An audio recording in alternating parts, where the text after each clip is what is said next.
అందరికీ నమస్కారం. రాష్ట్ర ప్రజలకి, శ్రేయోభిలాషులకి, ప్రతి ఒక్కళ్ళకి విజయసాయిరెడ్డి గారు, వీసారెడ్డి, మన రాసలీల రెడ్డి గారు, మరి వైఎస్ఆర్సీపీ పార్టీ ఎమ్మెల్యే, ఓడిపోయిన ఎమ్మెల్యే, రాజీనామా చేసిన ఎమ్మెల్యే, మరి మీకు ఎక్కడ పొరపాటు జరిగిందంటే నేను చెప్తాను వినండి. అన్నపూర్ణమైన ఆంధ్రప్రదేశ్ని రాజధాని లేకుండా చేశారు.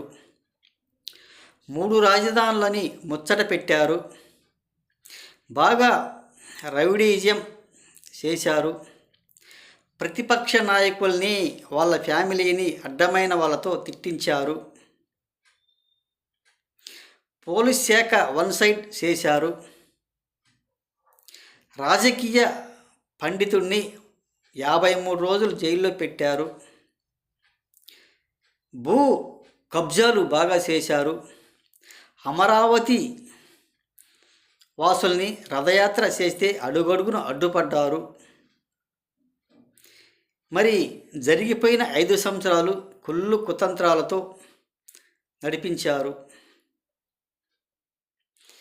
మీరు చేసిన నేరాలు, ఘోరాలు, కుళ్ళు కుతంత్రాలతో ఒక రౌడీజం, గూండాయిజం చేసుకుంటూ పరిపాలన చేసిన వాళ్ళు ఈరోజు అధికారం లేదని మీరు రాజీనామా చేశారు. అదే అధికారం గిన ఉంటే మీరు సామాన్య వ్యక్తులు మాత్రం కాదు, మళ్ళీ మేమే అధికారంలోకి వచ్చాము అని ఎంతో ఆవేదనంగా, ఎంతో విధంగా ఇంకొకళ్ళ కాకపోతే ఇంకొకళ్ళని రాసలీలకు దింపుకొని 3 కాదు 4 కావాలి, 4 కాక 5 కావాలని కామందూల పార్టీ అది. ఈరోజు అధికారం లేదని మీరు రాజీనామా చేస్తే మీరు అది ఇంకొక పార్టీ దిగిపోయినా కానీ ఉంటారని గ్యారంటీ ఏముంది? ఏ పార్టీ అధికారంలోకి వస్తే ఆ పార్టీలోకి వెళ్తారు. అదే అధికారం ఉంటే మీరు రాజీనామా చేసేవాళ్ళు కాదు కదా. అవునా కాదు చెప్పండి ఒకసారి రాష్ట్ర ప్రజలు? కాదు కదా, కాదు. అలా చేయబట్టే కదా. ఒక్కసారి తెలుసుకోండి, మన రాష్ట్రంలో ఏం చేశాము, ఎలా చేశాము, మన అధికారం అనేది. రాష్ట్ర ప్రజలు మనకు అభివృద్ధి కోరుకుంటున్నారే కానీ డబ్బులు కోరుకోవటంలే, పథకాలు కోరుకోవటంలే. అక్క చెల్లెమ్మలకు డబ్బులు ఇచ్చాము, మాకు ఓట్లు వేయలేదు, మేము అధికారంకి రావాలి అనుకున్నాం, రాలేదు అని అంటారు. అక్క చెల్లెమ్మలు ఎవరైనా కానీ రాష్ట్ర అభివృద్ధి కోరుకుంటున్నారే కానీ డబ్బుల కోసం ఆశపడటం లేదు. మీరు డబ్బు భ్రమలో పెట్టారు, పథకాలు భ్రమలో పెట్టారు, మాకు ఓట్లు వేయలేదు, మేము అధికారానికి రావాలంటే అని అంటారు. ఎలా వస్తారు? రాష్ట్రం అభివృద్ధి కావాలి, మీరు ఇచ్చారు, మీ బటన్ నొక్కారే కానీ వాళ్ళేం కోరుకోలేదు. ఏ ప్రభుత్వమైనా, ఏ పాలనలో అయినా గత 2019 కవకల కాంగ్రెస్ పార్టీ ఎన్ని సంవత్సరాలు వేలింది? కేంద్రంలో అయినా, రాష్ట్రంలో అయినా, ఉమ్మడి రాష్ట్రంగా ఉన్నా కానీ ఇప్పుడు అంటే రాష్ట్రం విడిపోయిందంటే కదా, ఇప్పుడు రాష్ట్రం విడిపోయింది అని అంటారు అనుకో. తెలంగాణలో ప్రజలు కూడా విడిపోయింది కరెక్టే. మరి ఉమ్మడి రాష్ట్రంగా ఉన్నప్పుడు ఎన్నో సంవత్సరాలకు ఎన్నో విధంగా కాంగ్రెస్ ప్రభుత్వం అధికారం ఉంది, ఎప్పుడైనా కానీ ఇచ్చేసిందే. అదే ఉమ్మడి రాష్ట్రంగా ఉన్నప్పుడు టీడీపీ ఉంది కదా, పథకాలు ఏమైనా పెట్టారా? మిమ్మల్ని చూసి పథకాల గురించి ఈ ప్రభుత్వాలు పెట్టారు కానీ మీరు ఆశ చూపించి మభ్య పెట్టారే కానీ జనాన్ని మోసం చేశారే కానీ మేము అధికారంలోకి రావాలని 50-30 సంవత్సరాలు మేము అధికారంలోకి ఉంటామని జనాన్ని మీకేం అగ్రిమెంటే రాయలేదుగా. అదేవిధంగా ఎవరైనా కానీ మనకు అభివృద్ధి కోరుకుంటారు, కబ్జాలు కాదు, జనాన్ని మోసం చేయటం కాదు. సిపిఎస్ వారంలో రద్దు చేస్తామన్నారు, చేశారు. మంచి ఎఫెక్ట్ అదే మీకు, రాజధాని ఎఫెక్టే మీకు. ఉద్యోగుల జీపీఎఫ్ ఖాతాలో డబ్బులు తీసి పథకాలకు మళ్లించి బటన్ నొక్కుతారా?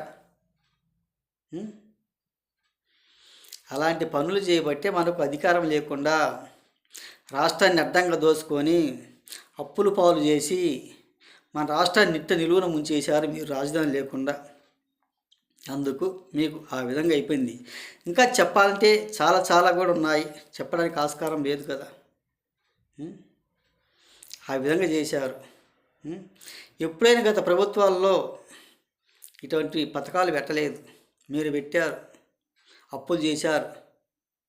5 లక్షల కోట్లు, ఎన్ని కోట్లు పెట్టి విశాఖపట్నం ఋషికొండలో ప్యాలెస్లు కట్టారు. అదేవిధంగా మీ పార్టీ అధికారంలోకి నేరాలు ఘోరాది ఘోరంగా ఉండేది.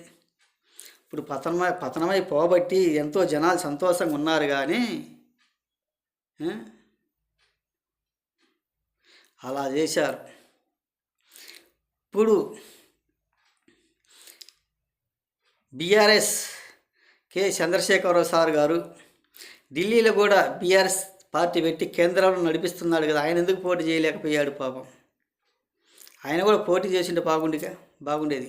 ఇప్పుడు కేజ్రీవాల్ పాపం బాధపడుతుందని ఓడిపోయినా కదా, నేను జనానికి చాలా వరకు సహాయం చేశాను, సహాయం చేయలేని వచ్చాను, రాజకీయాల్లోకి నన్ను ఓడించారంటారు.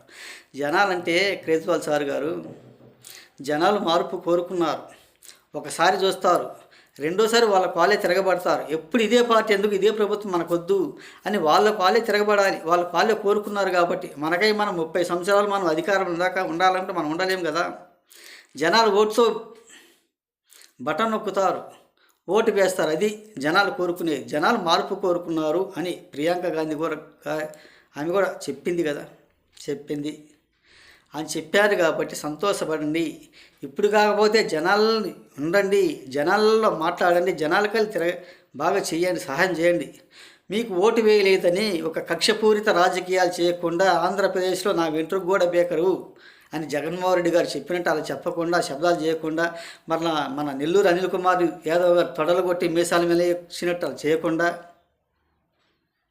బాగు చేస్తే ఈసారైనా అధికారంలోకి రావచ్చు. ఒక్కసారి తెలుసుకొని మా రాష్ట్రం పరిస్థితి గురించి. ఆంధ్రప్రదేశ్లో అసెంబ్లీకి వెళ్లకుండా అసెంబ్లీ గేటు కూడా తాకనివ్వమేమన్నారు ఈ వైసీపీ పార్టీ వాళ్ళు. అసెంబ్లీ గేటు దగ్గరికి వచ్చారు, ఇవన్నీ వెనక్కి వాళ్ళు. అసెంబ్లీ గేట్ దగ్గరికి వచ్చి వెనక్కిపోయారు. గేటు కూడా తాకనివ్వం మేము అని ఈ కూటమి ప్రభుత్వ ఎమ్మెల్యేలను పవన్ కళ్యాణ్ గారిని వాళ్ళని ఉన్నారు. ఇప్పుడు ఎవరు అసెంబ్లీ గేటు కూడా తొక్కకుండా పోయింది. వార్డు నెంబర్ కూడా గెలవలేవు పవన్ కళ్యాణ్ గారు అన్నది రోజా గారు. ఇప్పుడు ఎవరు పోయింది? అలాంటి శబ్దాల మీద శబ్దాలు చేయకూడదు. ఏది ఏమైనా కానీ అలా చేయబట్టేకపోయింది. మరి బీజేపీ తెలంగాణలో 8 సీట్లు ఇచ్చారు. ఎక్కడ పోయిందో, ఏ రకంగా పోయిందో ఒకసారి ఆలోచించుకోండి. బీజేపీ అంటే ఒకసారి చూస్తారు, మళ్ళీ రెండోసారి జనాలే మార్పు కోరుకుంటారు. మనం బాధపడవలసిన అవసరం లేదు. జనాలకు సహాయం అనేది చేయాలి అనే పగులు కూడా ఏదో చెప్పారు. ఎవరు చెప్పారు. బీజేపీ ఎందుకు వచ్చింది 8 సీట్లు ఎప్పుడు రాకుండా వాళ్ళలో సులకం చేసి వాళ్ళేదో అందుకొని చెప్పిన నాయకులు అని అంటారు. రాష్ట్ర ప్రజలు కూడా తెలుసుకున్నారు, వాళ్ళు మార్పు కోరుకున్నారు కాబట్టి కాంగ్రెస్ ప్రభుత్వం వచ్చింది. ఇచ్చిన హామీ కూడా కొన్ని చోట్ల నెరవేర్చలేదు అన్నారు. మరి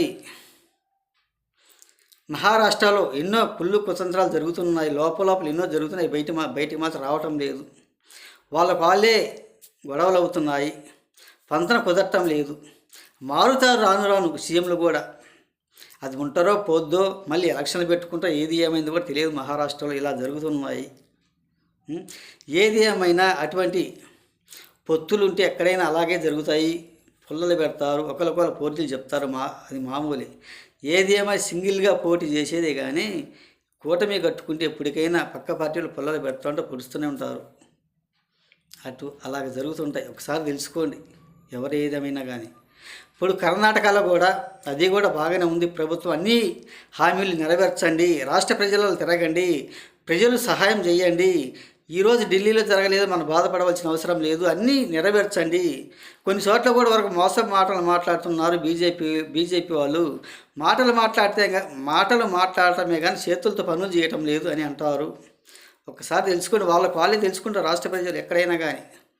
కేజ్రీవాల్ గారు ఈరోజు బీజేపీకి ఓటు వేశారు, మేము చేయలేదని, మేము రాజకీయం కోసం వచ్చింది, మేము మంచి చేయడానికి అంటారు. జనాలు ఎన్నుకున్నారు, జనాలు కోరుకున్నారు కదా, ఒకసారి తెలుసుకోండి అని తెలియజేస్తూ, మరి మన ఆంధ్రప్రదేశ్లో పరిస్థితి కూడా అలా ఉండబట్టి వీసారెడ్డి రెడ్డి గారు మీరు ఓడిపోగలిగింది. ఏది ఏమైనా కానీ రాష్ట్రంలో ఇచ్చిన హామీలు ఏ ఒక్క హామీ కూడా ఉంచకుండా అన్ని హామీలు నెరవేర్చండి అని తెలియజేస్తూ, ప్రతి ఒక్కళ్ళకి హృదయపూర్వక ధన్యవాదాలు తెలియజేస్తూ నేను సెలవు తీసుకుంటున్నాను.